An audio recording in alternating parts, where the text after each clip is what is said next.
Eu sou a Magda Gomes, do coletivo A Rocinha Resiste. O coletivo A Rocinha Resiste existe há 5 anos. E conta pra gente como que é o trabalho do coletivo, qual é a missão e as principais atividades que vocês realizam aqui na comunidade. Bom, quando a gente pensa no coletivo A Rocinha Resiste, a gente pensa num lugar primeiro como roda de conversa. A Rocinha Resiste, desde a sua fundação, ele se reúne justamente não só para refletir, mas também para apontar caminhos sobre o que é a Rocinha, tanto de dentro quanto por fora.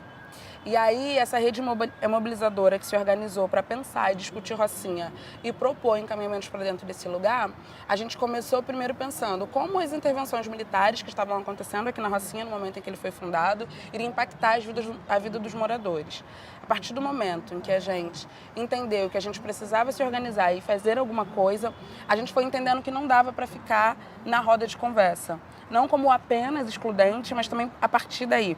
Então, a gente, a partir das rodas de conversa, entendeu que seria interessante se organizar e se potencializar como um coletivo de incidência, não só para os momentos de intervenção militar à Rocinha, mas de todos os outros em que a gente estivesse à disposição da Rocinha. Como que a pandemia impactou aqui o dia a dia da comunidade? A gente pensa, alguma coisa precisava ser feito. Quando a gente sai de casa, quando esse grupo abre a sua porta e olha para a Rocinha, a gente vê uma Rocinha caótica, triste e que alguma coisa estava acontecendo para fora, mas que também não estava chegando aqui dentro.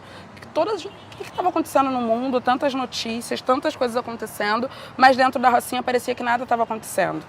Esse foi o nosso primeiro movimento, de observar que alguma coisa estava acontecendo lá fora, mas que não estava refletindo aqui dentro.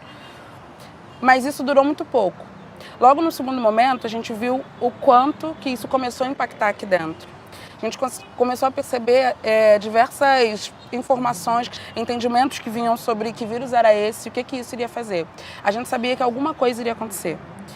As pessoas estavam perdendo emprego, as pessoas não estavam usando máscara, a informação não estava vindo de forma eficiente, traduzida a ponto que as pessoas entendessem a importância e a necessidade, 1, de se manterem em casa, 2, de lavarem as mãos, 3, de distanciamento social e 4, de entender que isso teria um impacto financeiro na vida dessas pessoas. Antes da gente elaborar o projeto, a gente pensou em conversar com as principais atrizes e atores do território.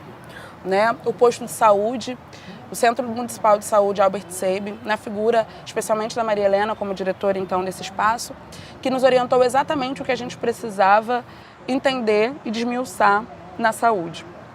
Depois a gente entendeu que a gente estava, além de ser uma crise humanitária, que olhou para as especificidades desse território, entendendo a Rocinha como esse espaço, com 110 mil habitantes, com muitas histórias e muitas áreas, 25 subbairros, como que a gente pensa num projeto que poderia dar conta desse território? Não seria possível se a gente não tivesse primeiro olhado para dentro. Esse movimento ele não é um movimento unitário, o nós por nós a gente faz sempre. A política da partilha é uma coisa da nossa casa, a política do bem viver, a gente cresce com isso, mas a gente precisa responsabilizar quem precisa ser responsável. O Estado é responsável por cessar, por sanar, inclusive dar condições para as pessoas que estavam nesse momento. Então, o apoio ele foi um apoio amplo, amplo, diverso e, sobretudo, fundamental. Quando a gente olha para grandes organizações como essa, que nos orienta e que nos referencia, a gente quer mais, a gente quer estar lá do lado.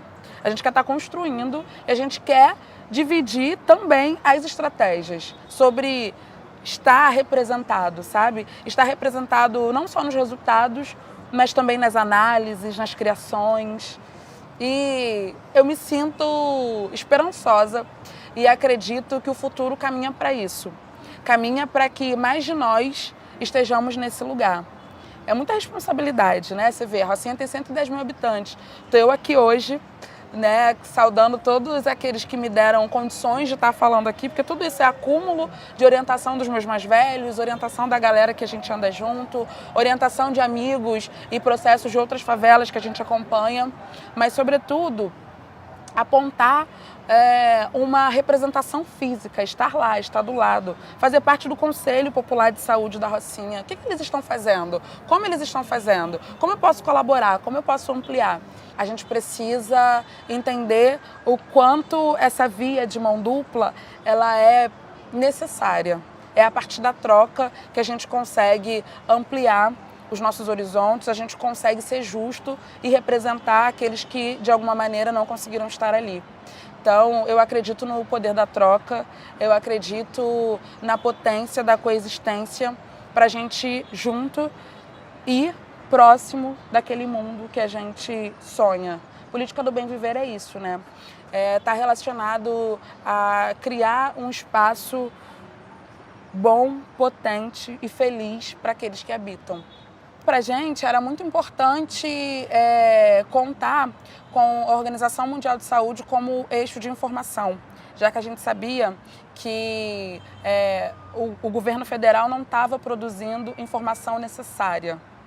Havia uma deturpação nas informações, a todo tempo novas informações, então era muito difícil orientar o nosso coletivo, era muito difícil orientar a nossa favela a partir desse lugar. Que bom que a gente pôde contar com a Organização Mundial de Saúde para que, a partir dali, a gente conseguisse produzir informações necessárias. E axé a todos aqueles que confiaram, de fato, na potência da organização popular, da juventude preta e favelada.